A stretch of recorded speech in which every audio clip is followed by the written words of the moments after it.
기도하겠습니다.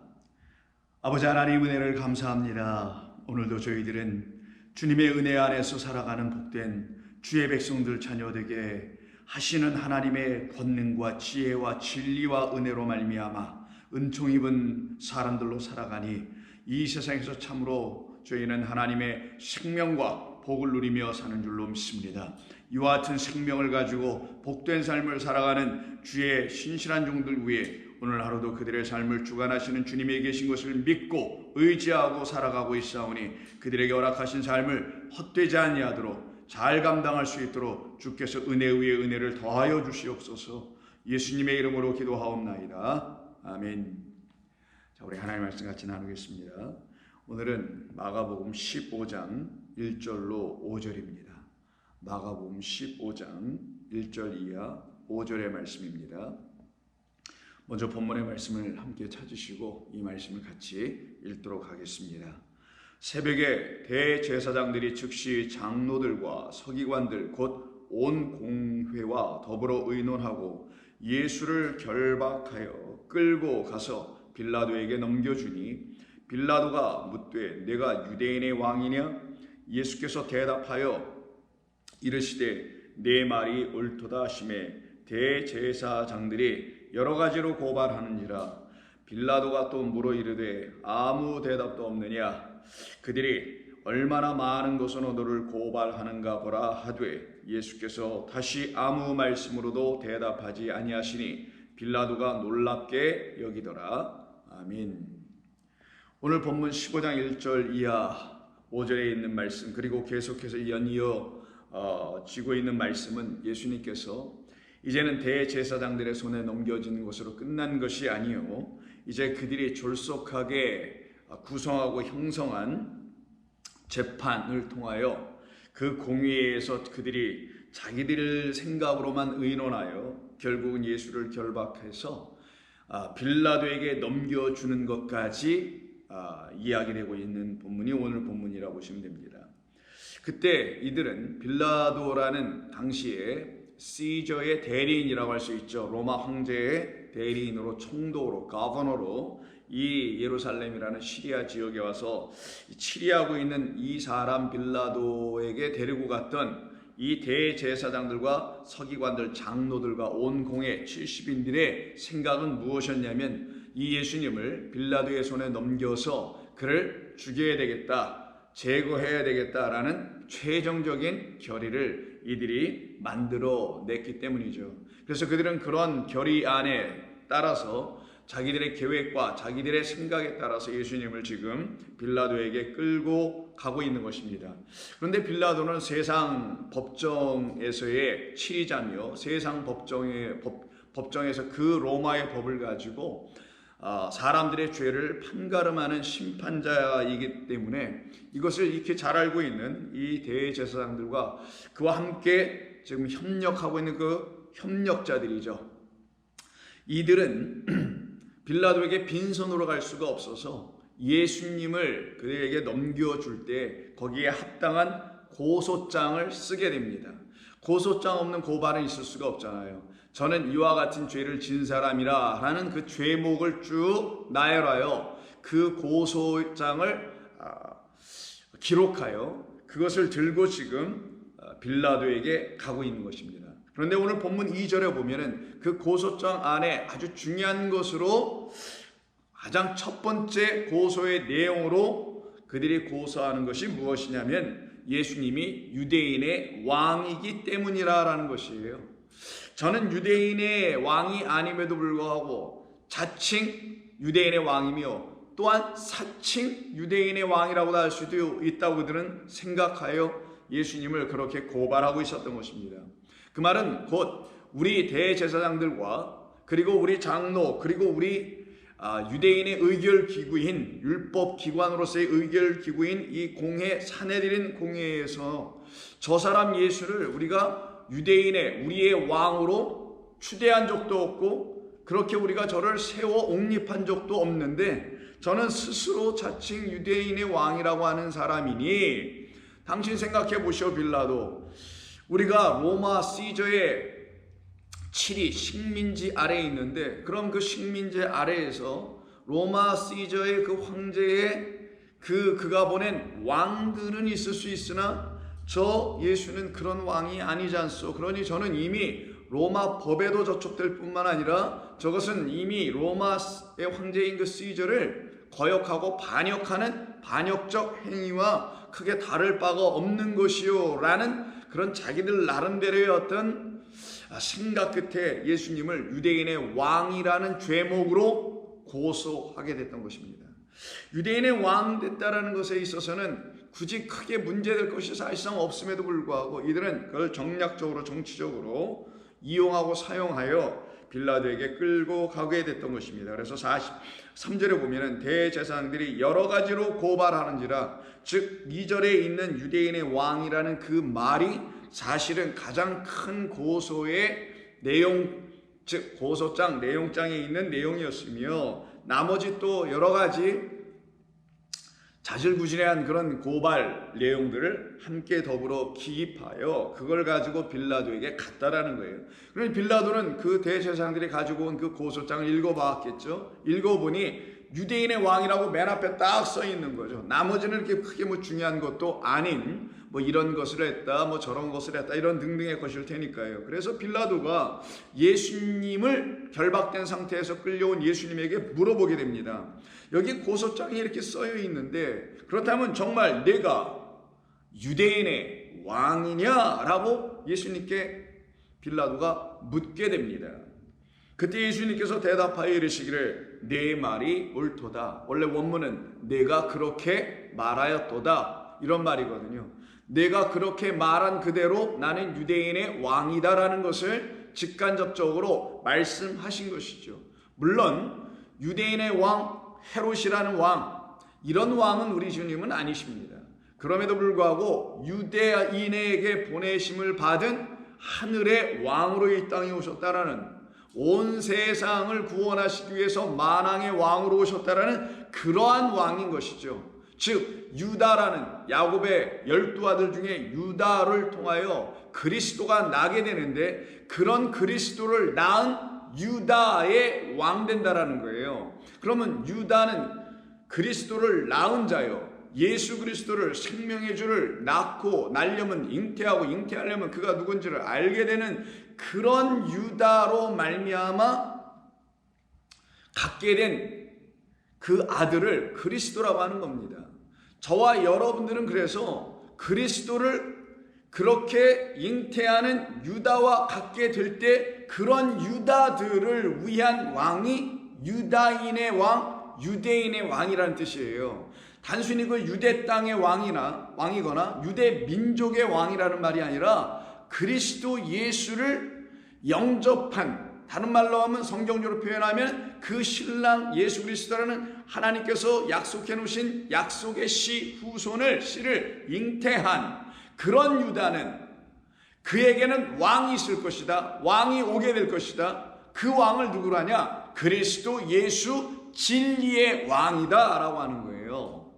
그 진리의 왕으로 이 땅에 오신 우리 예수 그리스도이시기 때문에 그것을 알려주려고 온 세상에 선포해 주시려고 그래 내가 그렇게 말하였도다, 내 말이 옳도다라고 한 것이지, 그 빌라도가 생각하는 정치적인 왕 시저가 임명한 왕 헤롯 안티파스, 헤롯 빌립 이런 왕들이 아니라는 거예요. 우리 예수님은 그런 차원에서 대답을 해 주신 것인데 빌라도가 이것을 알아들을 수가 없죠. 왜? 대제사장들 또한 알아들을 수가 없는 사람들이었는데 빌라도 세상의 왕 아래에서 총독 역할을 하고 있는 그는 또한 어떻게 할 수 있겠어요? 그때 3절에서 대제사장들이 여러 가지로 고발을 하게 됩니다. 그러면 이와 같이 고발한 내용에 보니까 마가복음을 통해서 이런 고발을 했는데요. 누가복음을 통해서 한번 우리 예수님을 고발하고 있는 대제사장들이 쓴 그 고소장의 내용을 들여다보니까 다음과 같이 고소장이 이렇게 기입된 것을 보게 됩니다. 23장 1절 무리가 다 일어나 예수를 빌라도에게 끌고 가서 고발하여 이르되, 우리가 이 사람을 보매 우리 백성을 미혹하고가 첫 번째 고소의 내용이며, 두 번째는 가이사에게 세금 바치는 것을 금하는 것을 이가 주장했다라고 하여 거짓된 말을 지금 연속해서 2번을 하면서 지금 고소장에 기입을 하고 있죠. 세 번째는 자칭 왕 그리스도라 하더이다. 이렇게 세 가지로 구분하여 이들이 고소장에 기입합니다. 첫 번째는 우리 백성을 미혹하는 자, 거짓된 말로 속이고 있는 자라는 것이고요.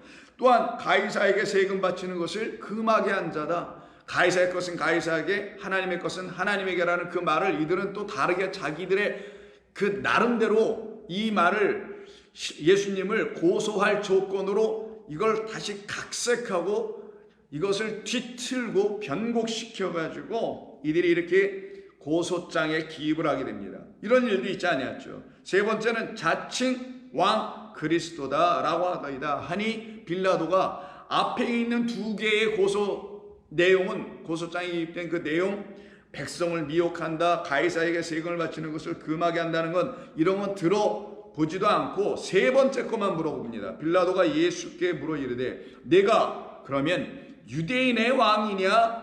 라고 묻게 되죠. 그때 예수님께서 대답하시기를 내 말이 옳도다 라고 여기서도 대답을 하십니다.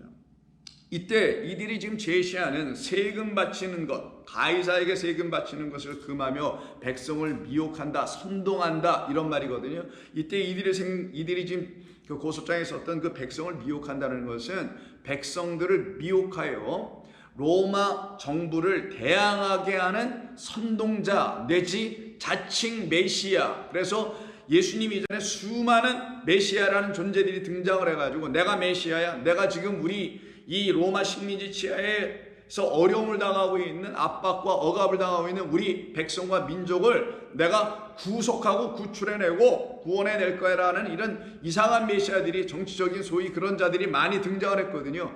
그런 자들 중에 하나라는 것으로 이렇게 끼워 붙이려고 하는 거예요. 그래서 여러분 잘 아시다시피 그런 사람 중에 한 사람이 예수님은 십자가에 못 박으라 하고 빌라도는 바라바는 내달라고 할 때 그 바라바가 바로 백성을 선동하며 미혹하며 밀란을 일으킨 사람이라고 하잖아요.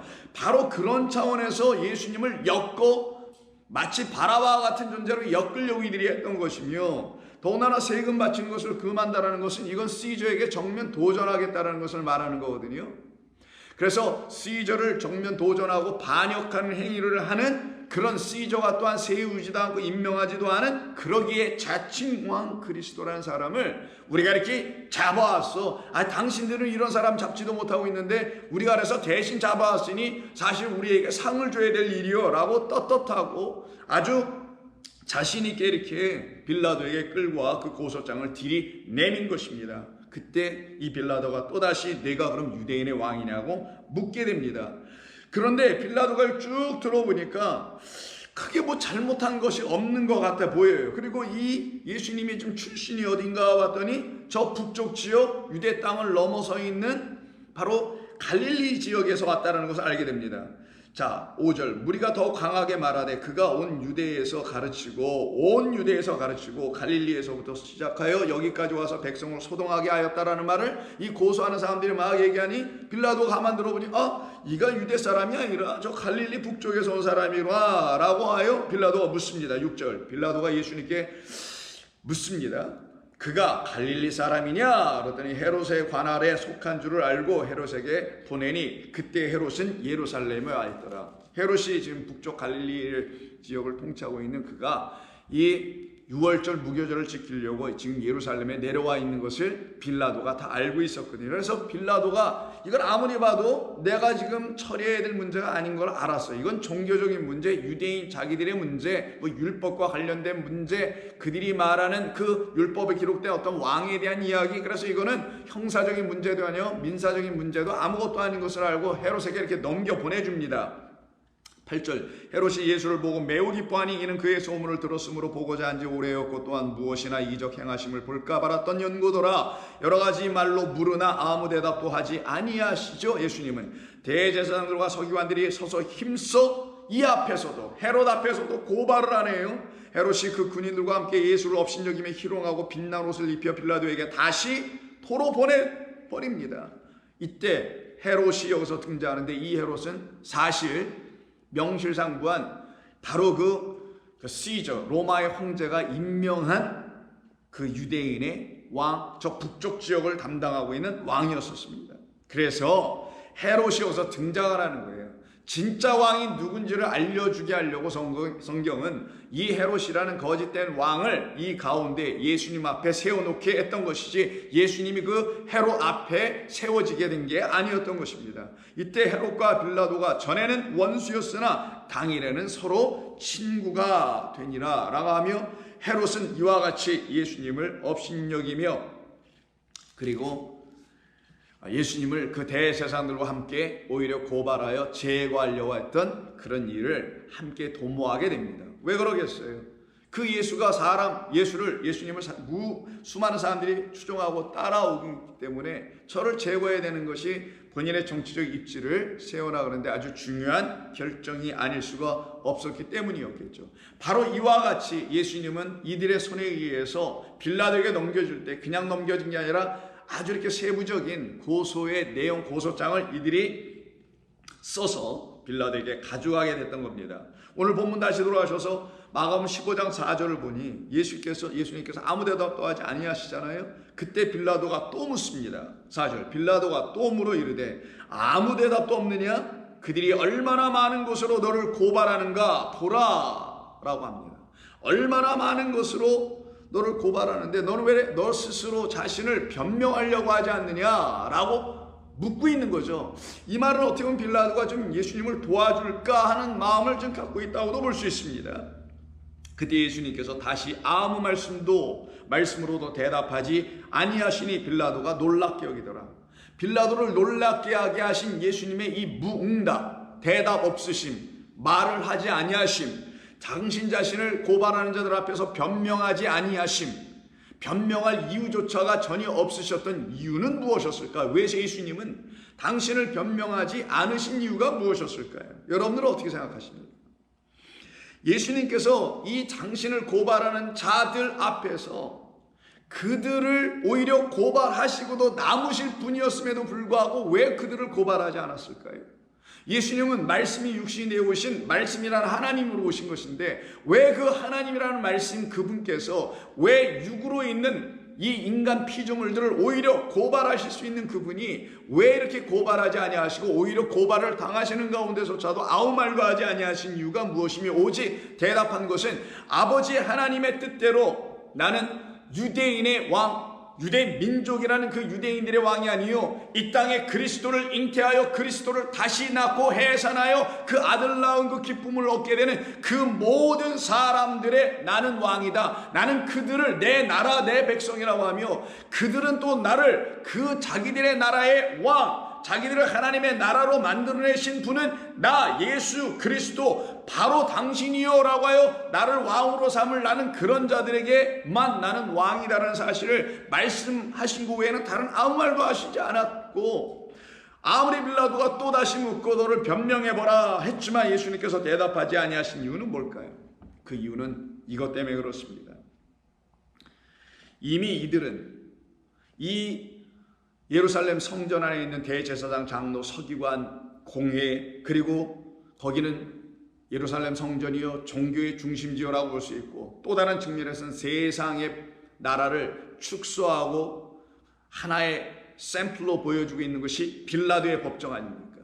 그래서 종교와 그리고 정치라는 정종이라고 하죠. 그래서 이 종교와 정치가 이 하나로 똘똘똘 뭉쳐있는 이 세상, 바로 그 세상은 이미 그리고 또한 지금 하나님의 율법, 하나님의 법, 입에서 나오는 것은 법이니까 하나님의 말씀이라는 율법, 그의 입에서 나오는 그 진리의 말씀, 그 진리의 법, 율법에 의하여 이미 이 세상은 다 고발당하였었기 때문에 예수님이 그들을 다시 오셔서 고발하실 이유가 전혀 없었던 것이며, 오히려 온 세상이 하나님의 법, 율법에 의해서 고발당하고 있는 그 세상을, 그래서 세상은 고발당할 수밖에 없는 세상 자체에 죄가 있다라고 하는 것을 모르고 있는 이들에게 세상의 죄가 무엇인지, 우리의 죄가 무엇인지 그거를 고발하여 알려주고 책망하여 깨닫게 해주는 하나님의 율법에 의해서 이미 고발당한 개개인 모두와 이 세상 모두를 대하여 우리 주님 보내심을 받고 오셔서는 그 고발당한 이 세상과 고발당한 우리들의 영혼을 오히려 고소장 찢어버리시고, 그리고 우리를 거기서 구원해내시며 그 고소를 기각하여 주시고 우리를 거기서 끄집어내어 주셔서 우리를 사면하고 용서해 주실 분으로 오셨기 때문에 아무 말도 하지 아니하셨던 것입니다. 도수장으로 끌려가는 그 양이 그 아무 말도 하지 않은 이유가 바로 이런 이유란 말이에요. 이 세상은 하나님을 좀 고발합니다. 하나님을 고소합니다. 하나님이 행하시는 진리의 말씀에 대하여 고소합니다. 왜 하나님은 왜 이렇게 하시는 것이요? 왜 하나님은 우리의 생각이 이런 게인데 왜 이런 걸 이렇게 하지 않고 당신은 왜 이런 말을 해놓은 것이요? 라고 하나님의 말씀과 법에 도전하여 거기에 고소장을 내밉니다. 그게 지금 이 세상이요, 이 세상과 하나가 되어 있는 이 교회가 바로 거기에 연합하여 함께 동거하며 부역자 노릇을 하고 있는 것을 여러분 혹시 아십니까?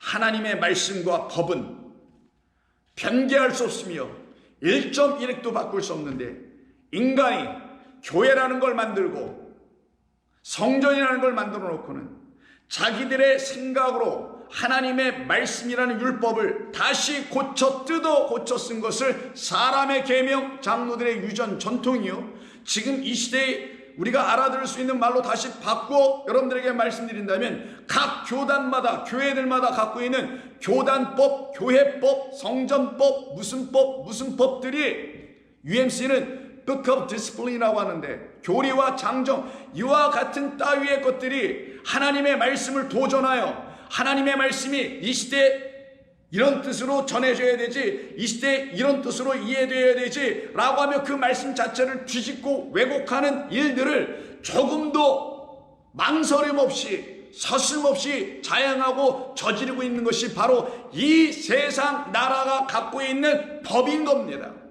하나님의 법에 의해서 이미 이 세상은 심판당하여 있고 하나님의 법에 의해서 이 세상은 이미 심판당할 수 있는 그런 고소를 당하고 있는 것을 알지도 못하며 인정하지도 못하며 깨닫지도 못한 이 세상은 여전히 하나님을 오히려 고발하며, 여기서는 예수님을 고발하며 고소하며 당신이 잘못된 것이요, 우리는 이 세상에서 이런 생각을 가지고 살아가야만이 되는 것인데 왜 당신은 그렇게 말하는 것이요, 이건 시대적인 것에 맞지 않소, 21세기에는 맞지 않소 라고 하며 하나님의 말씀을 뜯어고치려고 하는 자들 저주를 받을지어다. 지금 이 상황입니다. 그래서 예수님이 아무 말씀 안 하신 거예요. 왜요? 다시 말씀드립니다. 이 세상은 이미 하나님의 율법이라는 말씀에 의하여 일찍이 고발당하였다는 사실, 그것 때문에 말씀 안 하신 겁니다. 이미 고발당하였다. 그런데 내가 거길 또 고발하러 온 줄 아느냐? 아니다. 나는 고발당한 너희들을 구원하러, 그 심판에서 벗어나게 하시려고 하나님이 나를 십자가로 너희들에게 넘겨준 하나님의 어린 양, 십자가를 지는 어린 양, 세상 죄를 지고 가는 어린 양, 너희들을 구속하여야 할 어린 양으로 나는 보내심을 받고 온 것이다. 이것을 지금 선포하려고 하신 이유 때문에 예수님은 더 이상 대답하실 이유가 없습니다. 왜? 이미 이 성경이 온 세상을 고발하고 있기 때문입니다. 이 성경은 여러분들에게 안위와 평강과 이 세상에서 삶을 안락하게 살아가는 삶의 방편이나 가르쳐주고, 이 세상에서 주님 잘 믿다가 천국 가는 길이나 가르쳐주는 이런 책이 아닙니다. 이 책은 우리에게 그런 것을 1번, 2번, 3번에서 어떤 지도를 그려주고 어떤 내비게이션을 보여줘서 여길로 이렇게 잘 가면은 천국으로 들어가는 것이야, 영생으로 들어가는 것이야, 구원을 얻는 것이야 라고 하는 것을 가르쳐주는 게 아니에요. 오직 예수 그리스도 그분 자체가 구원이고 그분 자체가 길이며 진리며 생명일 뿐입니다. 그러니 그분이 누구인지를 알지 못하면 여기서 예수를, 하나님을 고발하는 자가 되지만, 그가 누구인지를 알면 우리는 그에 의해서 고발당했다는 사실, 그에 의해서 그의 말씀과 그의 법에 의해서 이미 우리는 사망, 그 심판 가운데 놓였다는 사실, 저주 아래 있다는 사실을 명확하게 깨달아 알아듣고서는 하나님 앞에 간구하며 용서를 구하며 자비를 구하며 구원을 호소하게 될 수밖에 없는 자들이 되는 거예요. 그런데 그것도 모르면 이들처럼 이와 같이 고발하는 자들로 남을 수밖에 없게 되는 것입니다. 근데 예수님이 고발을 여기서 좀 당하시죠. 근데 여기서 처음 당하시나요? 아닙니다. 우리 예수님은 이미 일찍이 여러 번에 걸쳐서 고발을 당하셨죠. 그때 예수님을 고발하던 사람들은 바로 이런 사람들입니다. 어떤 사람들이었을까요? 하나님의 말씀 율법을 사랑한다는 사람들, 그 율법에 근거하여 살아가고 있는 우리들의 생각과 그 예수의 말과 너무나 다르다는 이유 때문에 그들이 갖고 있는 율법이라는 것, 그 율법이라는 이 성경 분명히 맞음에도 불구하고 그들이 갖고 있는 율법은 인간의 말, 인간의 생각, 이 죽지 않은 옛사람의 그 마음으로 그냥 읽어내어 깨달았다고 하는 차원으로 만들고 있는 그 율법을 말하는 거예요.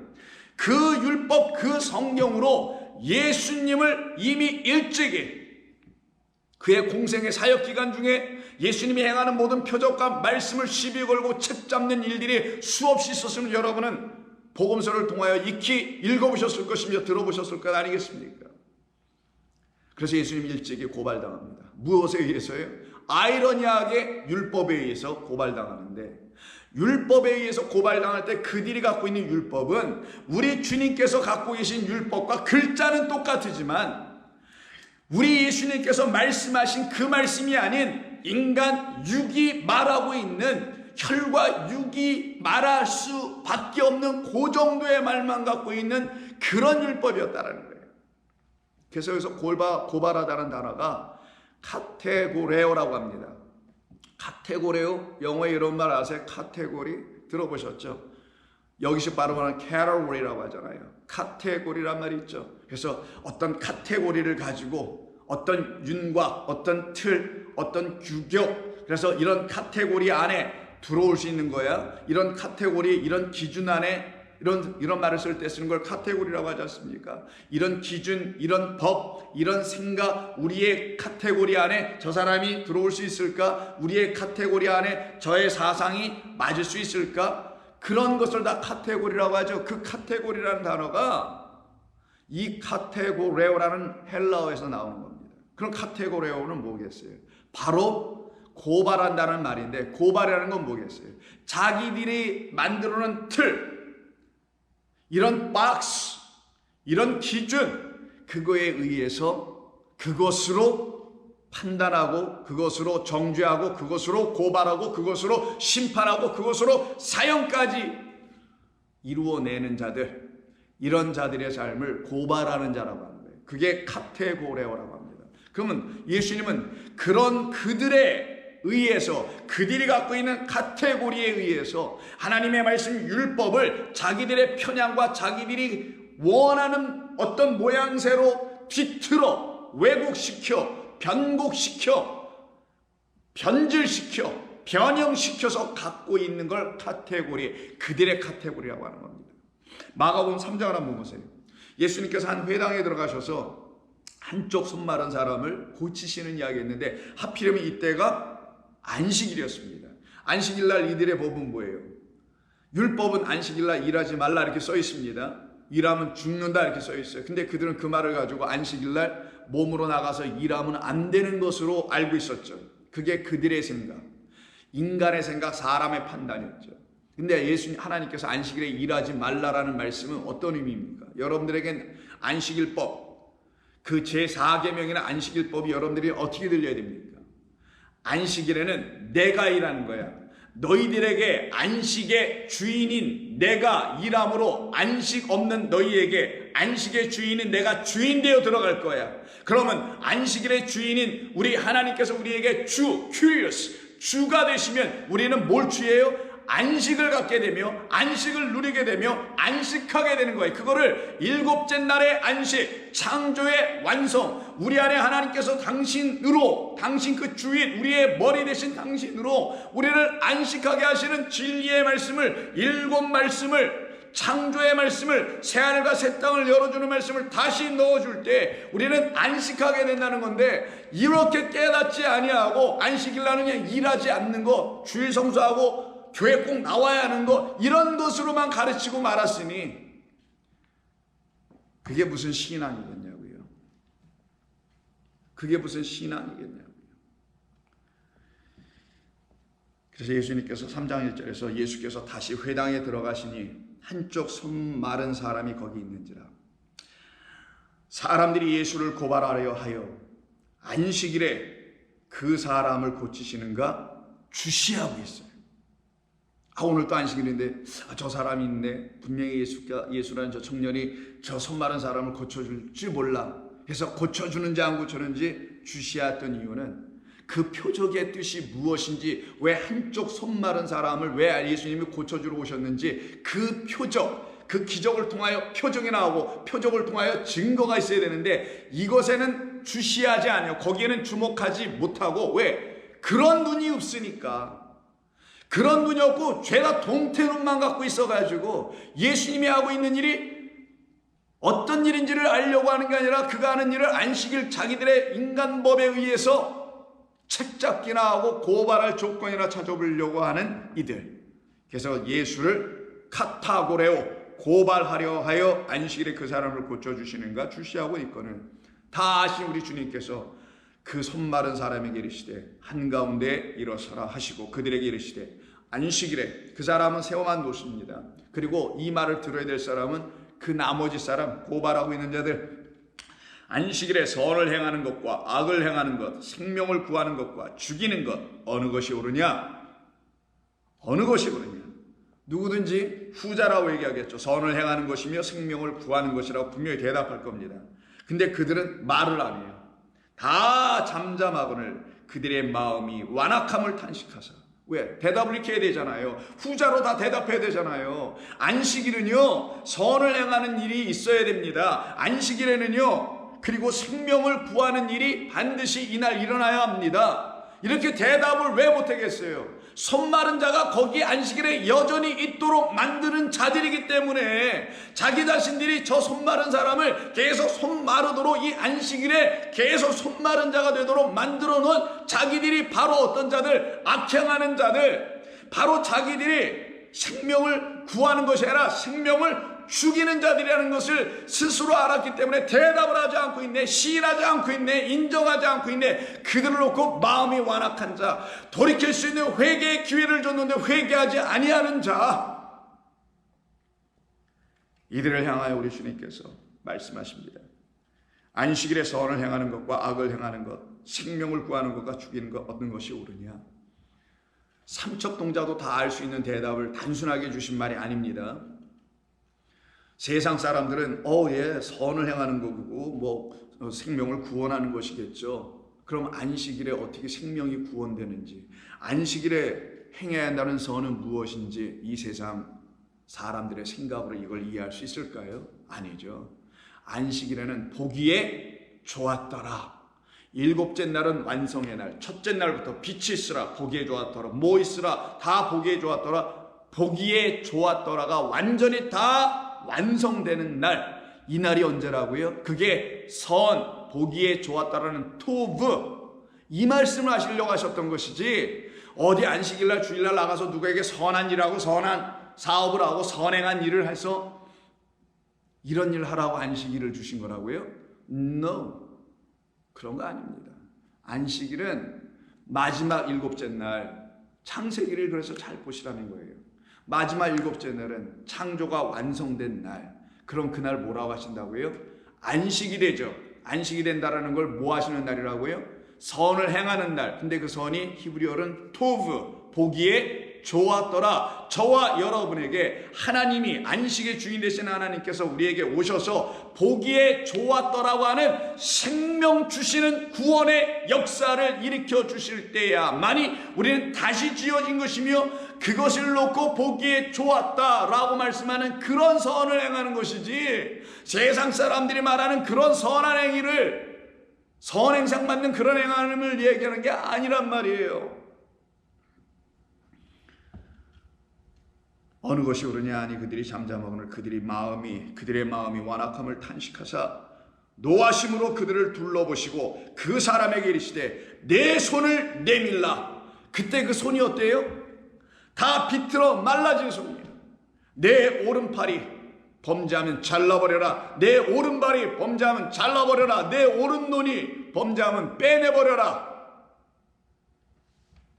그들에 의해서 그렇게 만들어진 유대율법, 하나님이 주신 그 귀한 진리의 말씀을 인간의 계명으로 뒤바꿔 놓은 율법주의화 되어 있는 율법주의적 개념으로 탈바꿈되어 왜곡되어 있는 그런 율법을 갖고 있는 그들을 향하여 그 율법에 의해서 손마른 자가 만들어져 버린 그 한 영혼, 그 영혼을 불쌍히 여기시며 그 영혼 바로 저와 여러분들을 불쌍히 여기셨기에 우리 주님이 이 땅에 2000년 전에 오신 게 아니라 지금 저와 여러분 안으로 오셔야 되는 거고 안으로 이미 들어오신 감사의 역사, 영광의 역사, 은혜의 역사가 일어난 거 아닙니까? 아직도 2000년 전에 오신 예수님을 사모하고 그때 이후로의 예수님을 생각합니까? 우리는 그럴 수 없는 사람들입니다. 내 손을 내밀라 하니 말라 비틀어져 있는 손을 어떻게 내밀 수 있겠어요? 근데 그 여호와의 입에서, 안식일의 주인의 입에서 생명 살리는 그 생명 주시는 그 말씀, 오직 여호와의 입에서 나오는 말씀으로만 살리라 라고 하는 그 입, 그래서 레마라는 참된 생명의 말씀을 부어주시러 오신 우리 주님에 의해서 이의 손이 펴지기 시작합니다. 손을 내밀매 그 손이 회복되더라. 바리새인들이 나가서 곧 헤롯 당과 함께, 여기 드디어 헤롯 당이 나오네요. 아까 누가복음 24장에서 헤롯 왕에게 예수님이 보내어지는 일이 있었죠. 그들과 함께하고 있는 바리새인들, 율법사들, 서기관들, 장로들, 이 모든 자들이 여기서 한몸 일심동체가 되어 예수님을 어떻게 하여 죽일까 의논하더라. 이때 의논할 때 어떤 법에 의해서 의논할까요? 그들이 왜곡시킨 하나님의 율법을 가지고 할 것 아니겠어요? 그래서 일반 백성들은 그들이 왜곡하여 갖고 있는 율법이 왜곡됐다라는 것을 알 길이 없는 그들은 그 장로들, 많이 배운 자들, 그 대제사장들, 하나님의 법을 안다고 하는 자들, 이런 자들에 의해서 말로 들려지게 하는 그 말이 당연히 맞구나라고 생각하는 일반 시민, 일반 백성들은 그들이 갖고 있는 카테고리, 하나님의 법을, 율법을 자기들의 생각의 카테고리 안에 끼어 집어넣어서 하나님의 율법을 자기들의 생각 안에 구겨 막 집어넣어가지고 마음대로 도용하고 마음대로 사용해버린 그 끝에서 나온 판단, 그 끝에서 나온 고소, 고발, 심판, 정죄, 이런 것들을 가지고 지금 의논하여 예수님을 죽일까 하더라. 이런 일은 예수님에게서 한두 번이 아니었었습니다. 그럼 예수님은 이 땅에 이런 자들에게 의해서 고발 당하심을 받으러 오신 것일까요?